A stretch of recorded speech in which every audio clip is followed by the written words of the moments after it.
Episode 1 800 साल बाद। ची याओ, मैं तुम्हें पूरे दिल से प्यार करता हूँ। तुम मुझे क्यों मारना चाहते हो?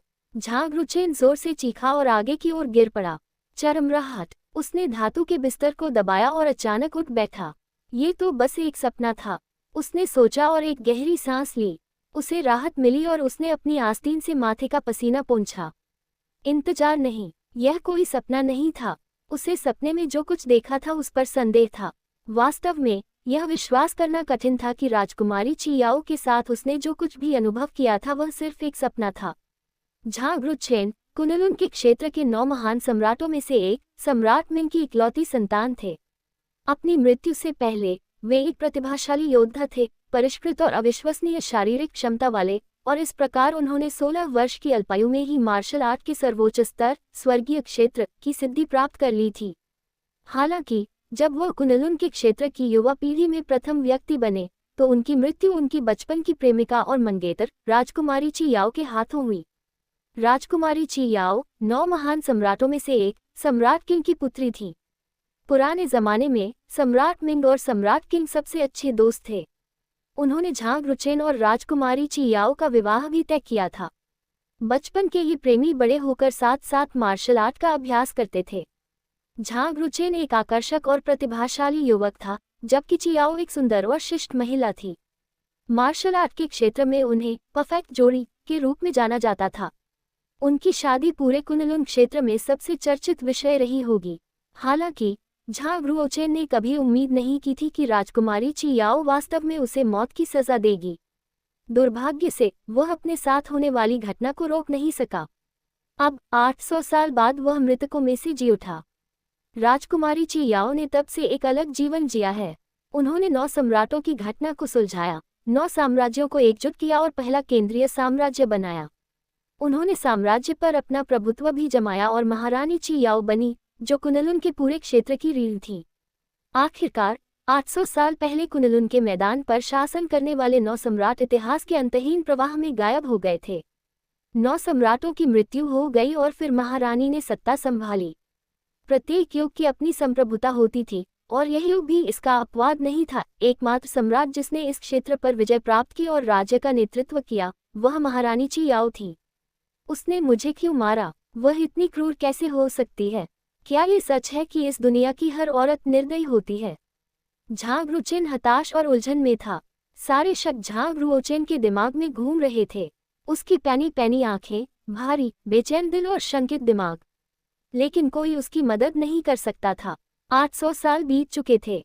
महारानी ची याओ को छोड़कर सब कुछ बदल गया था, जिन्होंने अपने अद्भुत रूप और अमरता को बनाए रखा था। यहाँ तक कि झांग रुचेन के परिवार और दोस्त भी मर चुके थे और उन्हें मिट्टी में दफना दिया गया था। प्रतिष्ठित और सम्माननीय 9 सम्राटों का उल्लेख करना भी आवश्यक है, जिन्होंने आने वाली पीढ़ियों के लिए प्रशंसा के साथ पढ़ी जाने वाली कुछ शानदार कहानियां छोड़ी हैं। क्रेक। झांग रुचेन जब बिस्तर पर लेटा था, तभी शाही वर्दी पहने एक नाजुक सी दिखने वाली महिला कमरे में आई। उसने चिंता से उसे देखा और धीरे से पूछा, चेनएर, क्या तुम्हें फिर से कोई बुरा सपना आया? उपपत्नी लेन, जो झांग रुचेन के सामने खड़ी सुंदर महिला थी, इस जीवन में उसकी माँ थी, साथ ही युनवू कमांडरी राजकुमार की पत्नी भी थी। दरअसल इस शव के मालिक की 3 दिन पहले बीमारी के कारण बिस्तर पर ही मौत हो गई थी। राजकुमारी ची याओ द्वारा मारे जाने के बाद झांग रुचेन मृतकों में से जी उठा और इस दुर्बल शरीर में प्रकट हुआ। अनजाने में कैसे उसने उस मृत युवक को पुनः जीवित कर दिया। क्या संयोग था कि इस युवक का नाम भी झांग रुचेन था। जब झांग रुचेन पहली बार मरे हुओं में से जी उठा, तो उसे उपपत्नी लिन से बात करने में बहुत मुश्किल हो रही थी। किसी तरह उसकी नज़र में वह बस एक अजनबी थी। फिर भी 3 दिन उसके साथ रहने के बाद झांग रुचेन को धीरे धीरे एहसास हुआ कि उपपत्नी लिन वाकई उसकी बहुत परवाह करती है। इसके अलावा ये जानते हुए कि वह आधी रात को बुरे सपनों से घबराकर जाग गया था, उपपत्नी लिन, चाहे मौसम कितना भी खराब क्यों न हो, झांग रुचेन के कमरे में दौड़ी चली गई। झांग रुचेन ने अपने पिछले जन्म में अपनी माँ को कभी नहीं देखा था। ऐसा लग रहा था जैसे उसकी माँ उसे जन्म देते ही चल बसी हो। उसने कभी सोचा भी नहीं था कि जिसे वह सबसे ज्यादा प्यार करता था, उसके हाथों मारे जाने के बाद उसे एक और शरीर में जीने का मौका मिलेगा और एक माँ मिलेगी जो उसकी देखभाल करेगी, उसे वो गर्मजोशी महसूस कराएगी जो उसने पहले कभी महसूस नहीं की थी। झांग रुचेन ने सोचा, शायद उसे पता नहीं कि उसका अपना बेटा 3 दिन पहले ही मर चुका है। अगर झांग रुचेन ने उसे सच बता दिया तो शायद वह इस दुखद खबर को बर्दाश्त नहीं कर पाएगी। वह इस बारे में चुप रहना पसंद करेगा और ऐसे दिखावा करेगा जैसे कुछ हुआ ही न हो। झांग रुचेन के लिए ये 2 निशाने एक पत्थर वाली बात थी कि उसे फिर से जीने का मौका मिला, और इसके अलावा उपपत्नी लिन को उसका बेटा वापस मिल गया। खूबसूरत उपपत्नी लिन को देखते ही झांग रुचेन की आंखें नम हो गईं। माँ, मेरी चिंता मत करो, ये बस एक सपना था, उसने मुस्कुराते हुए अपनी माँ से कहा। दुबली पतली उपपत्नी लिन झांग रुचेन के बिस्तर के पास बैठी थी। उसने गर्माहट के लिए लाल माटन फर का कोट पहना हुआ था। उसने चिंतित भाव से उसका माथा सहलाया। ये तीसरी रात है जब तुम बुरे सपनों से जागे हो। तुम हर बार चियाओ का नाम लेते रहते हो। आखिर वह कौन है? उपपत्नी लिन ने फुसफुसाते हुए पूछा। उपपत्नी लिन इस नाम चियाओ को प्रथम केंद्रीय साम्राज्य महारानी चियाओ से नहीं जोड़ सकी।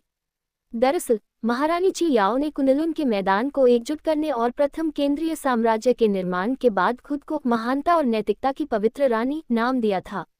तब से किसी ने भी चियाओ शब्द का उल्लेख करने की हिम्मत नहीं की।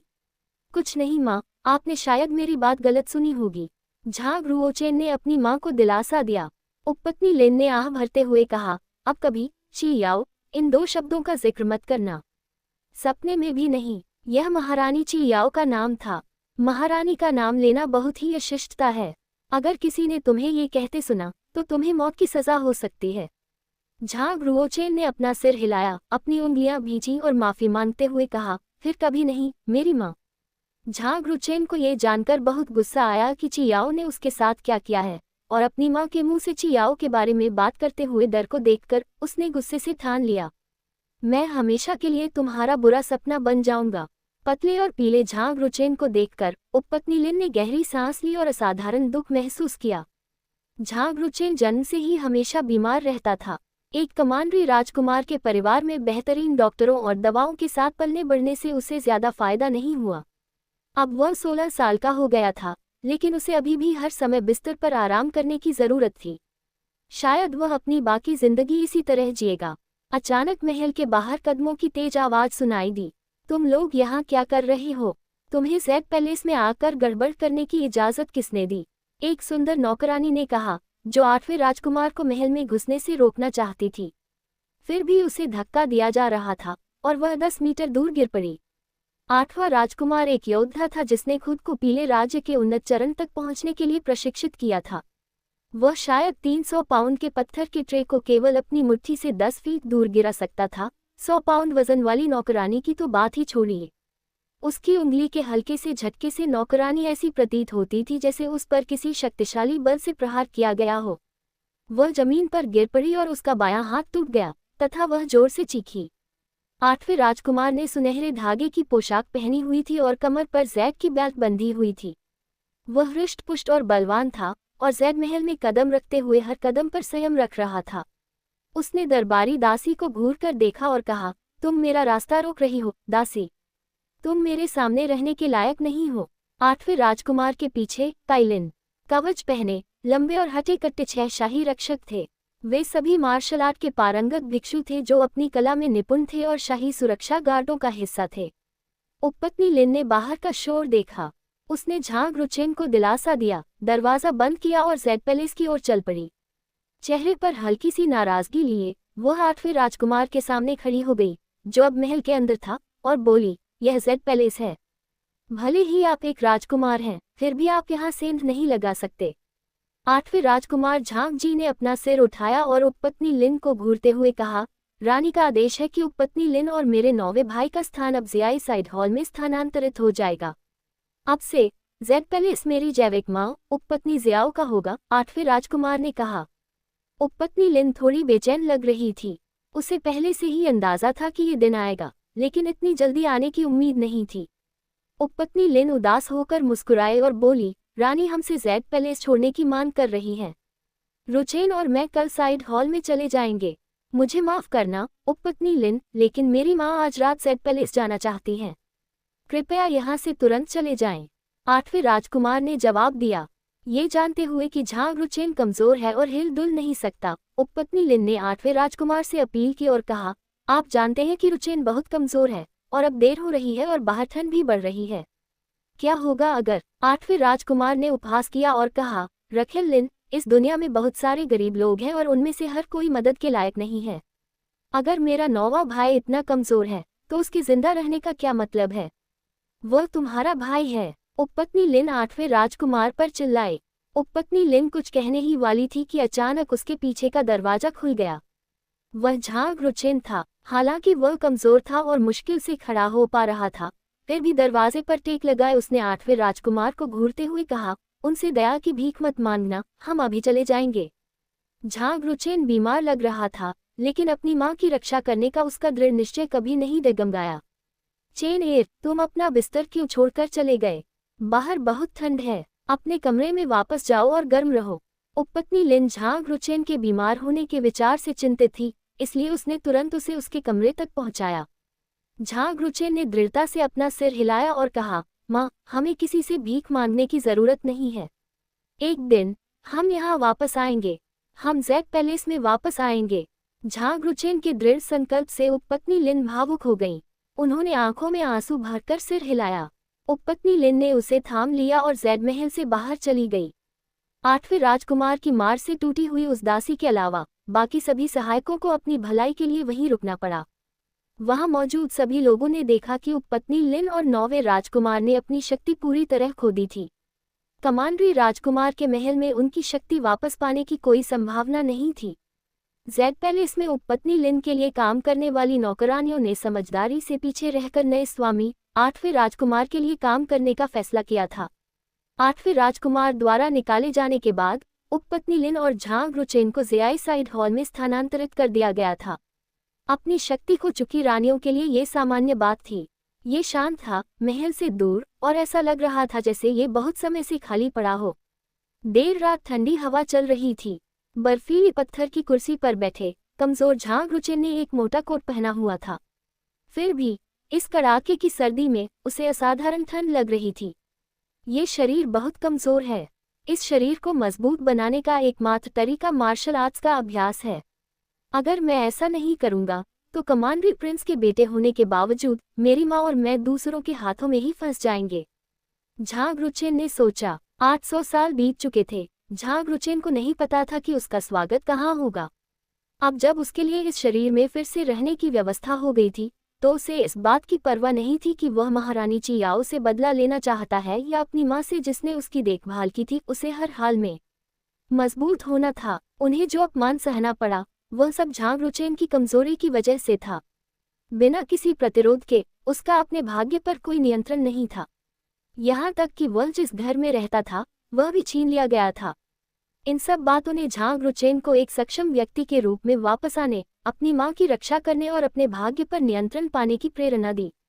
झांग रुचेन जानता था कि यदि वह चाहता है कि लोग उसका सम्मान करें और रहने के लिए एक बेहतर जगह चाहता है तो उसे योद्धा बनना होगा और सभी को ये साबित करना होगा कि वह योद्धा बनने में सक्षम है। कुनलुन के क्षेत्र में योद्धा बनने के लिए पवित्र चिन्ह प्राप्त करना पहला आवश्यक कदम था। तथाकथित पवित्र चिन्ह देवताओं द्वारा मनुष्यों को युद्ध कला का अभ्यास करने के लिए दी गई योग्यता थी। जो लोग पवित्र चिन्ह नहीं खोलते वे कभी भी वास्तविक ची की साधना नहीं कर पाते और इसलिए कभी भी स्वर्ग और पृथ्वी के नेता नहीं बन पाते। झांग रुचेन पहले से ही 16 वर्ष का था और अभी तक उसे पवित्र चिन्ह प्राप्त नहीं हुआ था। लोग 16 वर्ष की आयु के बाद साधना के लिए सर्वोत्तम आयु से वंचित रह जाते हैं। यदि उसके बाद भी पवित्र चिन्ह खुल जाता तो भी बहुत अधिक उपलब्धियां प्राप्त नहीं होती। 8वें राजकुमार और झांग रुचेन दोनों युनवु कमांडरी राजकुमार के पुत्र थे। 8वें राजकुमार को इतना प्रतिष्ठित दर्जा क्यों प्राप्त था कि वह उपपत्नी लिन और झांग रुचेन को जैड पैलेस से बाहर निकाल सकता था? वजह बिल्कुल साफ थी। 8वें राजकुमार को पवित्र चिन्ह तब मिला था जब वह सिर्फ 10 साल का था। अब वह पीतलोक के उन्नत चरण में पहुंच गया था और एक युवा योद्धा बन गया था। जब तक मुझे पवित्र चिन्ह प्राप्त है मैं सम्राट मिंग के स्वर्ग के शास्त्र की साधना कर सकता हूँ। सम्राट मिंग के स्वर्ग के शास्त्र के रहस्यों के साथ मैं अभी भी आगे बढ़ सकता हूँ और मार्शल आर्ट्स का योद्धा बन सकता हूँ, भले ही मैं साधना के सर्वोत्तम युग से चूक गया हूँ। सम्राट मिंग के स्वर्ग का शास्त्र सम्राट मिंग द्वारा विकसित सर्वोच्च शास्त्र था। सम्राट मिंग के अलावा झांग रुचेन ही एकमात्र व्यक्ति थे जो सम्राट मिंग के स्वर्ग के शास्त्र की संपूर्ण तकनीक को समझते थे। कल पूजा समारोह है, मुझे आशा है कि मैं देवताओं की योग्यता प्राप्त कर सकूंगा और पवित्र चिन्ह खोल सकूंगा। झांग रुचेन ने अपनी मुठ्ठियां मजबूती और विश्वास से पकड़ ली। उसकी पवित्र चिन्ह खोलने की तीव्र इच्छा थी। कमरे को साफ करने के बाद उपपत्नी लिन ने झांग रुचेन को बिस्तर पर लिटाया और धीरे से कहा, चेनेर, थोड़ा आराम करो, हमें कल पूजा समारोह में शामिल होना है। माँ, मुझे यकीन है कि मैं कल पवित्र चिन्ह खोलूंगा, मुझ पर विश्वास करो, झांग रुचेन ने आत्मविश्वास से कहा। ठीक है चेनेर, मुझे तुम पर विश्वास है। उपपत्नी लिन ने झांग रुचेन की आंखों में देखा और हौंफने लगी। दरअसल उसे झांग रुचेन से पवित्र चिन्ह खोलने की कोई उम्मीद नहीं थी। वह पहले से ही 16 साल का था और अब उसे खोलना लगभग नामुमकिन था। हालांकि एक माँ के रूप में उसे अपने बच्चे को प्रोत्साहित करने और उसे आत्मविश्वास देने की आवश्यकता थी।